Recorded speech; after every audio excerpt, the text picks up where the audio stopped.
Tagar Kehidupan mempersembahkan sebuah topik yang mungkin terlihat sepele, namun dapat mengubah cara pandang kita terhadap kebiasaan sehari-hari yang berdampak besar pada organ terpenting tubuh kita, yaitu otak. Di dunia yang semakin terhubung dan dibombardir informasi terus-menerus, kita sering tidak menyadari bahwa kebiasaan kecil sehari-hari ini dapat menyebabkan kerusakan permanen pada struktur otak kita. Segala sesuatu ini, mulai dari konsumsi konten yang tidak terkontrol di media sosial hingga kecanduan judi slot, tampak begitu umum. Kita sebenarnya mengambil risiko besar terhadap kesehatan otak kita. Dalam pembahasan kali ini, saya mengajak Anda untuk mengeksplorasi bersama seluk-beluk otak manusia dan melihat bagaimana kebiasaan ini dapat memengaruhi kesehatan otak Anda dalam jangka panjang. Kami melihat jauh ke dalam sudut dan celah dan melihat secara mendalam tidak hanya dampak fisik dari kebiasaan ini, tetapi juga dampak emosional, psikologis, dan bahkan sosial. Selain itu, kami akan membahas solusi dan strategi untuk melindungi otak kita dari ancaman ini. Bagaimana kita bisa sadar akan bahayanya dan membuat perubahan gaya hidup yang positif. Alternatif apa yang bisa kita pilih untuk melepaskan diri dari kebiasaan merusak ini? Kali ini kita akan menjawab pertanyaan-pertanyaan ini secara rinci dalam sebuah catatan perjalanan. Jadi bersiaplah untuk menyelami dunia otak manusia yang kompleks dan menjelajahi kebiasaan-kebiasaan yang tampak sepele namun bisa berbahaya secara permanen.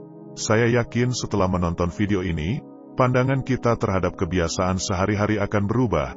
Ayo mulai. Pertama, scrolling media sosial berlebihan. Mari kita mulai dengan sebuah kebiasaan yang mungkin sudah menjadi bagian penting dalam kehidupan kita sehari-hari, pengguliran media sosial yang berlebihan. Ini merupakan aktivitas yang mungkin terlihat sepele, namun bisa berdampak serius bagi kesehatan otak kita. Kecanduan menelusuri media sosial membuat otak kita terpapar pada arus informasi yang tiada habisnya.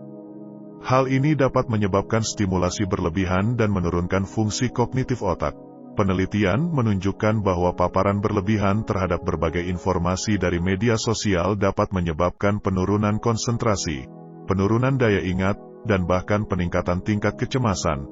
Selain itu, scrolling media sosial yang tidak terkontrol juga dapat menyebabkan perilaku kompulsif. Ketika kita terbiasa membuka dan menutup aplikasi media sosial tanpa tujuan yang jelas, otak kita menjadi terkondisikan untuk terus mencari stimulus tersebut. Hal ini tampaknya menciptakan kebiasaan buruk yang sulit dihilangkan, karena otak kita terus-menerus mencari kepuasan dalam jumlah kecil melalui interaksi sosial virtual. Namun, dampak dari scrolling media sosial tidak hanya terbatas pada aspek kognitif saja. Kesehatan mental kita juga bisa terpengaruh. Paparan konten tanpa filter seringkali dapat menimbulkan perasaan tidak mampu, cemburu, dan bahkan depresi. Saat kita berusaha untuk tetap terhubung dengan orang lain, kita mungkin tanpa menyadarinya membahayakan kesehatan mental kita sendiri. Studi ilmiah juga menunjukkan bahwa menelusuri media sosial dapat memengaruhi kualitas tidur Anda. Paparan cahaya biru dari layar ponsel dapat mengganggu siklus tidur alami Anda dan mengganggu produksi melatonin, hormon yang mengatur tidur. Oleh karena itu, membenamkan diri dalam dunia media sosial pada malam hari tanpa disadari dapat memengaruhi kualitas tidur Anda, yang pada akhirnya dapat memengaruhi fungsi otak dan kesehatan Anda secara keseluruhan. Selain itu, dampak komparatif dari mengikuti kehidupan orang lain di media sosial dapat menyebabkan stres sosial yang tidak sehat. Membandingkan kehidupan Anda secara terus-menerus dengan hal-hal penting dari orang lain dapat menciptakan perasaan tidak berharga dan tidak mampu. Inilah salah satu alasan mengapa penting untuk secara sadar memfilter konten yang Anda konsumsi dan fokus pada hal-hal yang positif dan menginspirasi. Sebagai solusinya, banyak ahli menyarankan untuk melakukan detoks digital secara berkala. Selama waktu ini, Anda secara sadar memutuskan hubungan dari media sosial untuk memberikan istirahat yang sangat dibutuhkan otak Anda. Selama menjalani detoks digital, Anda bisa fokus pada aktivitas yang meningkatkan kesehatan mental, seperti membaca, berolahraga, dan berinteraksi langsung dengan orang-orang di sekitar Anda. Dengan kesadaran dan tindakan yang tepat, kita dapat menciptakan hubungan yang lebih sehat dengan media sosial. Kedua, PMO, mari kita beralih ke kebiasaan kedua. Hal yang sering diabaikan dan tabu, PMO atau pornografi, masturbasi, dan orgasme. Ini adalah realitas modern yang dapat berdampak besar pada otak dan pola pikir kita. Saat kita menonton film porno, otak kita terkena rangsangan visual yang intens dan seringkali tidak wajar. Hal ini memicu pelepasan dopamin, neurotransmitter menyenangkan yang menghasilkan perasaan senang dan puas. Namun, seiring berjalannya waktu, otak kita menjadi lebih toleran terhadap tingkat dopamin tertentu dan terus-menerus mencari rangsangan yang lebih tinggi, seringkali ekstrim. Akibatnya, kita bisa terjerumus ke dalam siklus kecanduan. Otak kita dikondisikan untuk mencari tingkat kepuasan tertentu yang sulit dicapai melalui pengalaman sehari-hari.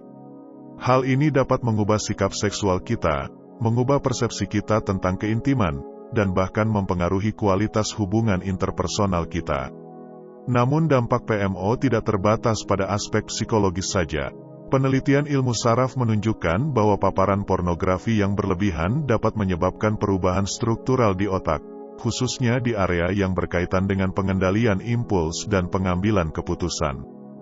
Hal ini dapat mengurangi kemampuan mengendalikan impuls impulsif dan mempengaruhi kehidupan sehari-hari serta fungsi sosial. Selain itu, penggunaan pornografi yang berlebihan juga dapat merusak persepsi kita terhadap tubuh dan kecantikan kita. Konten seringkali tidak mencerminkan kehidupan nyata dan dapat menciptakan standar yang tidak realistis, sehingga dapat menimbulkan perasaan cemas dan takut secara fisik. Itu sebabnya penting untuk memahami bahwa kebiasaan ini tidak hanya memengaruhi otak Anda, tetapi juga membentuk cara Anda memandang diri sendiri dan hubungan intim Anda. Penting juga untuk dicatat bahwa pemulihan dari kebiasaan PMO tidak terjadi secara instan.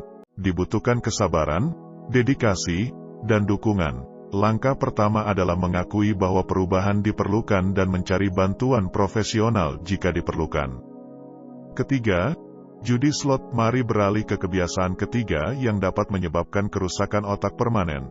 Perjudian slot. Judi slot seringkali dianggap sebagai bentuk hiburan, namun dapat berdampak besar pada kesehatan otak kita. Saat Anda terbiasa bermain judi slot, otak Anda mengalami lonjakan dopamin, neurotransmitter yang terkait dengan perasaan senang dan penghargaan. Namun, seiring berjalannya waktu, paparan terus-menerus terhadap rangsangan yang sama dapat menyebabkan perubahan neuroplastisitas otak, yang menyebabkan penurunan sensitivitas terhadap dopamin. Hal ini mirip dengan mekanisme kecanduan pada umumnya, di mana diperlukan dosis yang lebih tinggi untuk mencapai tingkat kepuasan yang sama. Ketika berbicara tentang judi slot, lonjakan dopamin yang terus-menerus dapat menyebabkan kecanduan. Orang-orang yang terjebak dalam siklus ini mungkin mengalami kesulitan untuk berhenti dari aktivitas perjudian, meskipun mereka sadar akan risikonya. Hal ini dapat memengaruhi pengendalian impuls dan pengambilan keputusan yang sehat, dan Anda dapat terus merasakan dampaknya dalam kehidupan sehari-hari. Dampak judi slot terhadap otak tidak terbatas pada aspek psikologis saja. Perjudian kronis dikaitkan dengan perubahan aktivitas otak yang terlibat dalam pengambilan keputusan, pengendalian impuls, dan manajemen emosional. Paparan stimulasi judi slot secara terus-menerus dapat menyebabkan perubahan struktural di otak Anda yang dapat memengaruhi kemampuan Anda untuk membuat keputusan yang rasional dan bijaksana. Selain itu, judi slot juga dapat menyebabkan tekanan finansial, yang dapat memberikan tekanan tambahan pada kesehatan otak Anda. Stres finansial dapat menimbulkan reaksi fisik yang negatif, seperti peningkatan kadar kortisol, yang dapat memengaruhi fungsi otak dan kesehatan mental. Secara keseluruhan, memahami dampak permainan slot pada otak merupakan langkah penting dalam melindungi kesehatan mental dan finansial kita. Dengan menyadari risikonya dan mencari bantuan yang tepat, kita dapat mengarahkan otak kita menuju pemulihan dan peningkatan kesehatan. Berjudi slot seringkali menjadi salah satu cara untuk melepaskan diri dari masalah dan emosi yang sulit untuk dihadapi. Orang mungkin menggunakan perjudian sebagai cara untuk melepaskan diri dari tekanan hidup dan masalah emosional. Oleh karena itu, memahami akar penyebab kebiasaan tersebut merupakan langkah penting menuju pemulihan. Mari kita sama-sama menjaga keseimbangan dan menghindari kebiasaan-kebiasaan yang dapat membahayakan kesehatan otak. Jadi ini dia 3 kebiasaan yang dapat merusak otak Anda. Penting untuk diingat bahwa keputusan kecil yang kita buat setiap hari dapat berdampak jangka panjang pada kesehatan otak dan kesejahteraan kita secara keseluruhan. Oleh karena itu, mengenali dan memahami kebiasaan-kebiasaan tersebut adalah kunci untuk menjaga otak Anda tetap sehat dan berfungsi secara optimal. Sampai jumpa di video berikutnya. Jangan lupa subscribe.